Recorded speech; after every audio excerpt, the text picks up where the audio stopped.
राम राम जी। सभी भाई बहनों को राम राम। मैं हूं बाबा रामदास और आप देख रहे हैं स्लो जिंदगी और बाबा की खरी खोटी। कल शाम 6 बजे बिहार का चुनाव संपन्न हो गया। दूसरे चरण में पहले चरण से भी ज्यादा बम्पर वोटिंग हुई है। दूसरे चरण का हालांकि अभी तक फाइनल फिगर शायद नहीं आया है। ये वीडियो मैं इस 12 नवंबर को सुबह 8:30 बजे बना रहा हूं। अभी तक मुझे एग्जैक्ट फिगर नहीं मिला है दूसरे चरण का, पर मेरा अंदाजा है कि ये 69% से थोड़ा सा ज्यादा, 69% से ज्यादा, ऑलमोस्ट 70% पोलिंग हुई है कल। बिहार के लिए ये एक बहुत बड़ा फिगर है, थोड़ा बहुत नहीं, बहुत बड़ा फिगर है। और ये बड़ा हाहाकारी रिजल्ट देने जा रहा है, मैं आज आपको बता रहा हूं। कल की पोलिंग खत्म होने के बाद, जैसा कि दस्तूर है, एग्जिट पोल्स देती हैं कंपनियां। एक तो ये हिंदुस्तान में पोल का धंधा पूरी तरह फर्जी है, ये मैं डे वन से मानता हूं। और एक कमरे में बैठ के पब्लिक परसेप्शन के आधार पे बना दिए जाते हैं सारे, ये जितने भी पोल्स होते हैं, ओपिनियन पोल्स, एग्जिट पोल, सब पब्लिक परसेप्शन, आम जनता में मूड माहौल क्या है उससे एक अंदाजा लगाते हैं। तो ये ग्राउंड में कोई नहीं जाता, अगर जाते भी होंगे तो इतना छोटा वो डाटा सैंपल का जो साइज है वो इतना छोटा, उससे कुछ पता नहीं लगता। इसलिए ज्यादातर आपने देखा होगा कि ज्यादातर एग्जिट पोल्स में जो फिगर हैं 140, 30, 40, 80 यही सब दे रहे हैं। और कुछ सेफ साइड होके बताया कि भैया अगर सही नहीं हुआ तो क्रेडिबिलिटी का लॉस होता है कि क्या बोल रहे हैं हम लोग। परंतु जो ग्राउंड से रिपोर्ट्स आई हैं,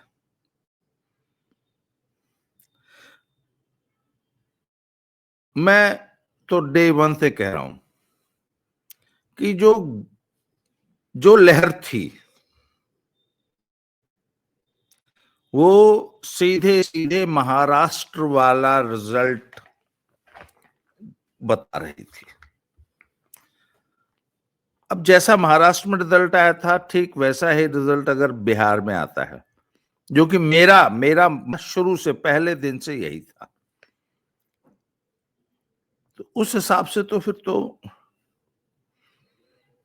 180 से ऊपर सीटें आनी चाहिए। और मैं आज भी अपनी बात पे अडिग हूं कि एंड को बिहार में 180 से भी ऊपर। अब कुछ लोग कहेंगे ऊपर माने कितना ऊपर? अगर ये फिगर 200 भी टच कर जाएगा तो मुझे आश्चर्य नहीं होगा।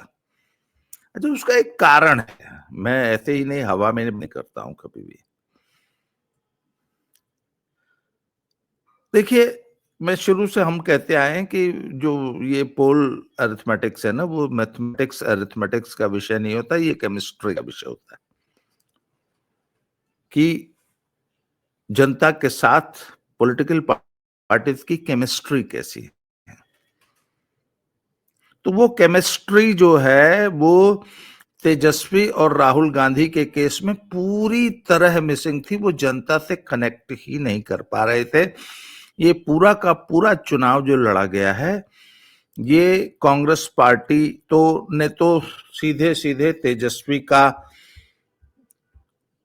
जो है वो पीठ पीछे छुरा भोंकने का काम किया है।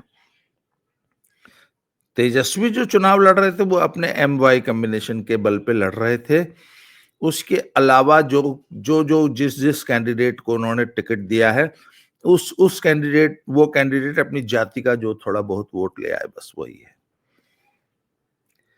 इतना जो जबरदस्त कंसोलिडेशन इस बार,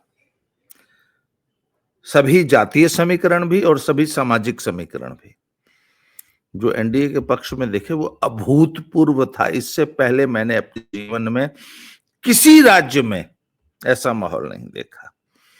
महिलाओं ने जो, अच्छा, महिलाओं ने सिर्फ वोट नहीं दिया, ये बात मैं डे से कह रहा हूं कि महिलाएं सिर्फ वोट नहीं दे रही हैं,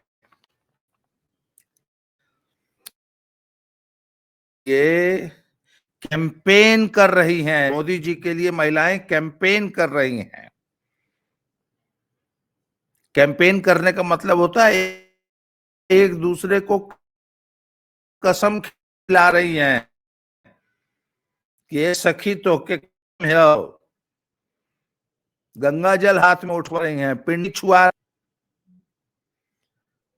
कि वोट मोदी और नीतीश को ही देना है। जो समाचार मिले हैं उसमें तो महिलाओं, यादव परिवारों की महिलाओं ने, मुसलमानों की महिलाओं ने वोट दिया है। दूसरा, युवाओं का बड़ा जबरदस्त उत्साह था।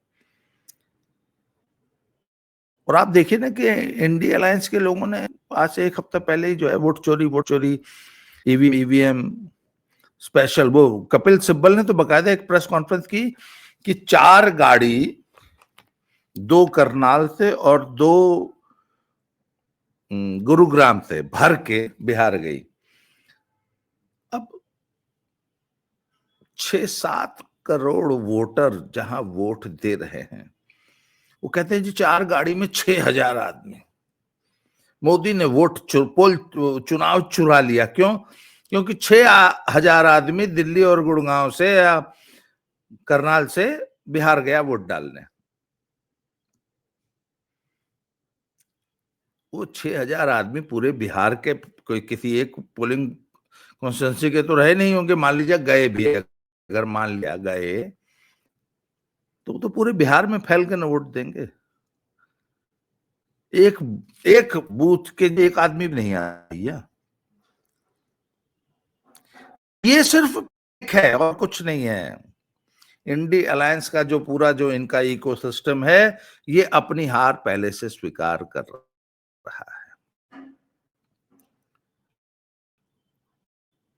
और राहुल जी ने जिस तरह कैंपेन किया, मेरी आरजेडी समर्थक कुछ अपने मित्रों से बात हुई, वो बता रहे थे राहुल गांधी ने सीधे लगभग 20 दिन तेजस्वी के खराब किए। पहले 16 दिन तो वो उस फर्जी वोट अधिकार यात्रा में खराब किए। उसके बाद जब उनको मुख्यमंत्री का चेहरा डिक्लेयर नहीं कर रहे थे तो एक हफ्ता तेजस्वी जो है घर से बाहर नहीं निकले, प्रचार करने नहीं निकले, वो ब्लैकमेलिंग मनोबल में निकल गए।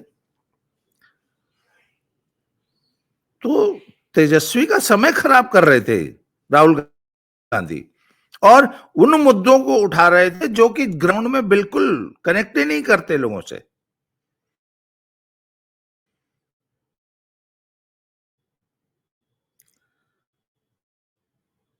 तो इंडिया अलायंस का सबसे बड़ा घटक दल कांग्रेस चुनाव को सबोटेज करने का काम कर रहा था।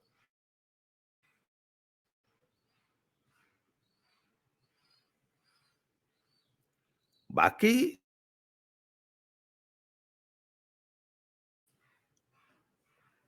मोदी ने हर महिला को जो 10,000 रुपया उनके खाते में डाल दिया, उसने बहुत बड़ा काम किया। और वो एक गेम चेंजर साबित हो गांव में। तो मेरा मानना है कि एनडीए 180 से ज्यादा सीट लेके 180 प्लस ये चुनाव जीतेगी।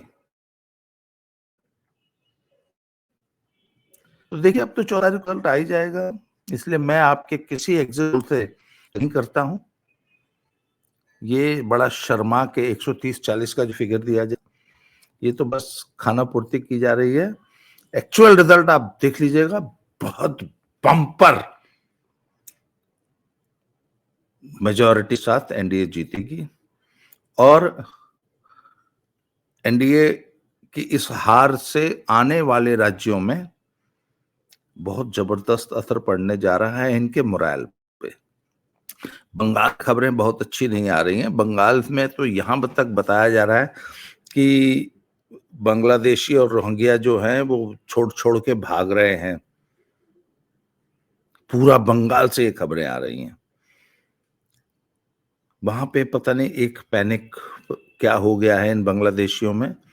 उनको लग रहा है कि जैसे ट्रंप जो है वहाँ से डिपोर्ट कर रहा है, हमसे कागज माँगे जाएँगे अब, और अगर जिसके पास कागज नहीं होगा उसको जो है वो कैंप में डाल दिया जाएगा। इसलिए इससे पहले कि सरकार पकड़ के कैंप में डाले, भाग चलो। लंबी-लंबी कतारें हैं। अभी मेरे एक मित्र हैं, वो बता रहे थे कि कलकत्ते में मैन पावर का अकाल पड़ गया है।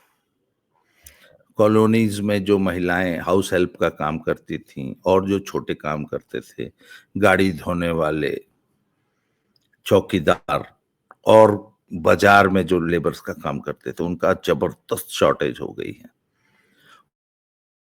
और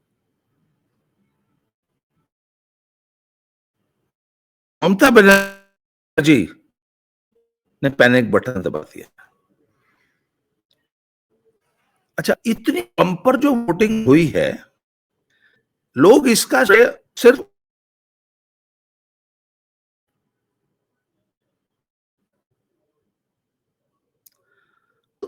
मैं ये मानता हूं कि सिर्फ एसआईआर का असर नहीं है। लोग बहुत ज्यादा उत्साहित थे। इस बार का जो चुनाव है वो तो देखते हैं। 14 तारीख आने दीजिए, 14 को रिजल्ट आएगा, उस दिन असली समीक्षा होगी। पर ये चुनाव आने वाले भारत के राजनीतिक पूरे टेम्परामेंट को प्रभावित करेगा। आगे जिन जिन राज्यों में चुनाव होने हैं उनको प्रभावित करने जा रहा है, स्पेशली बंगाल और यूपी। ये दो राज्य बहुत ही ज्यादा